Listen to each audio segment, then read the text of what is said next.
Hi, sorry, I'm a little distracted here today. Pastor Ron Jetter, Immanuel Lutheran Church, Grandview, Washington. It's Tuesday, the 22nd of December. In 2 days, it will be Christmas Eve, and I'm going through the bulletin, trying to remember how many verses of each song, because we gather on a Friday, and about twice a month we've been doing this for, since April, when we finally figured out how to get music into worship.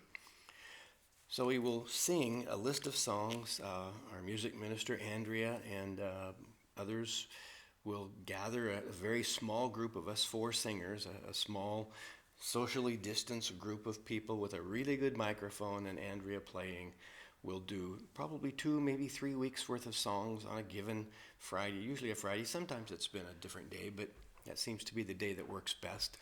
And at the time we do the songs, then we look at them, and generally there are 4 verses, and we do all 4 verses, or if there's 3, we do all 3. But if there's 7, then we have to go, okay, now we have to look at the content of the verses. Do we do 1, 2, 6, and 7? Do we do 1, 3, 5, 7? Do we do the first 4, the first 5? Do we do all of them? Last Sunday we had a 7-verse song. We did all 7. It was a quick, peppy song, and it was based on a modern paraphrase of Mary's Magnificat. And it's not like you can then get the Magnificat and chop out 2/3 of it or a third of it even. It's like taking the Gettysburg Address and leaving out half the important stuff or of anything else. You don't butcher certain beautiful songs, and not Mary's song, certainly. So we went ahead and did all 7 verses. They wasn't that long even then. But in going through Christmas Eve now, cannot remember how many verses of every song we've recorded. It says here in the bulletin, it doesn't say anything on that one. It says verses 1, 3, and 4. So I guess if it doesn't say, see, there's one I can highlight, verses 1 and 3. And I am hoping that I will have people attending here in church. We've got the church decorated beautifully. We've got it all the banners and everything are white now. I'll just have to turn this just a little, get my paperwork out of the way. So we've got new banners hanging up, new candles in the Advent candle. We've got the tree, of course, still there, and a new banner there. And then all of the white banners and the white paraments, because Christmas is a white season. The 12-day season of Christmas begins at sundown on December 24th, of course, and ends at sundown on January 5th. That becomes the Epiphany, when, according to the Matthean story, the star appeared in the sky at sundown and guided the Magi from the east to Bethlehem, where they found the child, who by then may have been as old as 2 years old.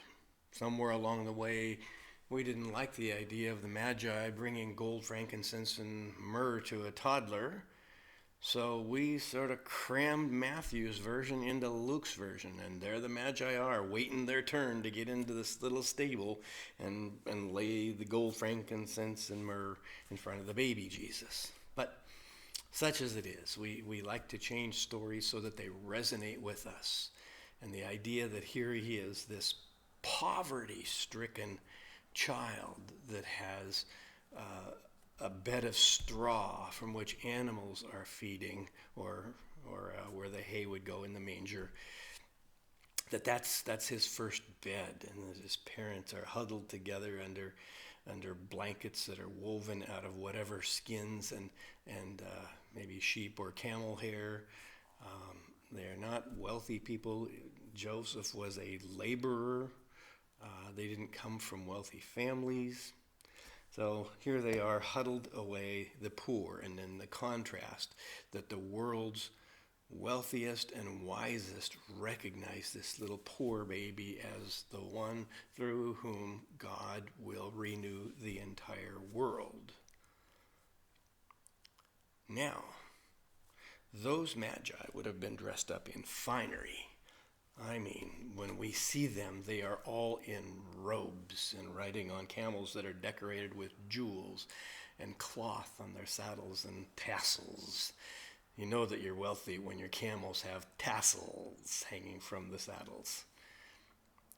In the city of Cologne, which in German is pronounced Köln, K-O, with the two dots over the O, L-N, Köln, right on the it would be the French side of the Rhine River, although today all of that territory is in Western Germany. There are 3 giant tombs or sarcophagi known as the reliquary of the Magi. And Cologne is supposedly the second largest Christian edifice in the world, the largest being St. Peter's Basilica in Rome. But the Cathedral of Cologne is absolutely amazing. When you walk in there, it is just stunningly beautiful. In some ways it's stark, in some ways it's ornate. This an altar in the back that is carved wood of some of the finest wood, and it's 3 stories high, and then they have the altar in front, which is the main altar, and then behind the altar, these 3 giant sarcophagi that Cologne was able to acquire the remains of the 3 Magi, the ones who brought gold, frankincense, and myrrh to Jesus. How do we know there were 3? We don't. The Bible doesn't say that. It's tradition.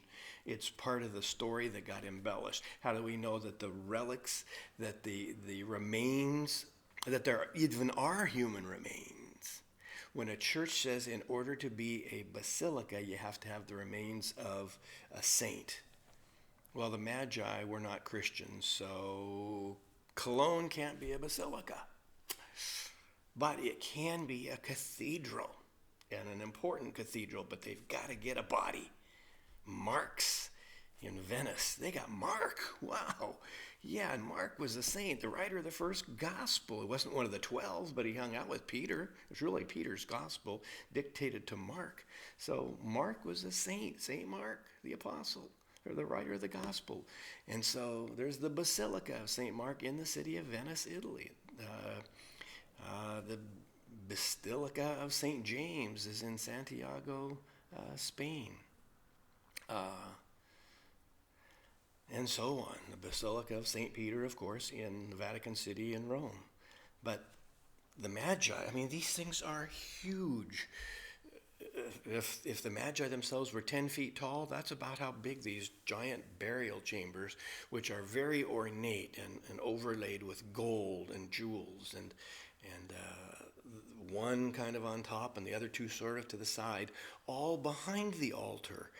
And people come from all around just to see the reliquary of the Magi in the Cathedral of Cologne.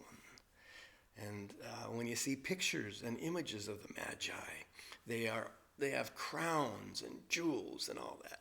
Where did people get the idea that you got to have fancy clothes? From Exodus chapter 28. You thought I wasn't going to get to Exodus today. God said to Moses, "Bring near to you your brother Aaron and his sons with him from among the Israelites to serve me as priests. Aaron and Aaron's sons, Nadab, Abihu, Eleazar, Ithamar, you shall make sacred vestments for the glorious adornment of your brother Aaron. You shall speak to all who have ability, whom I have endowed with skill, that they will make Aaron's vestments to consecrate him for my priesthood. These are the vestments that they shall make: a breastplate, an ephod, a robe, a checkered tunic, a turban, and a sash.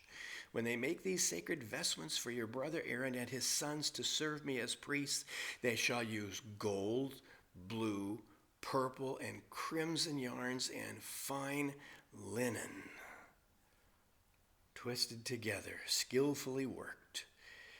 It shall have 2 shoulder pieces attached to its 2 edges, so that it may be joined together. Wow. And then it goes on to explain the fanciness of the priest's robes so that when the priests walk around, and again, these are all of the tribe of Levi. Levi did not become a geographic tribe. Remember, Joseph died in Egypt, but Joseph dedicated his sons, his first two sons, Manasseh and Ephraim, to his dad, to Jacob. And Jacob says, I want those sons. Their descendants are part of the people who will leave Egypt one day. Okay, so they become tribes number 12 and 13. That's one too many. Okay, then let's take Levi out of the picture and make Levi the priests, and we still have 12 geographic tribes. So the Levites and the descendants of Levi, in this case being Moses and his brother's sons, are all of that priestly class. But Moses has a different role. So Aaron is really the first high priest, and his sons and their children will inherit the role of priests. So it's not just kings that would inherit their role. The priests, being of the Levitic tribe, would inherit the priestly profession. Remember last Sunday's gospel lesson, I mentioned that Mary's cousin Elizabeth was married to such a one. Zechariah was a priest of the Levites. And Elizabeth herself was a Levite. And Mary was a Levite of the tribe of Levi, a priestly people. Though we don't know anything about her father, we know her mother's name was Anna. That's all we know. But we know that as priests, they would have fancy garbs. And the fancier the garbs, the more impressed people are supposed to be with you so that you don't mistake a priest from an ordinary person.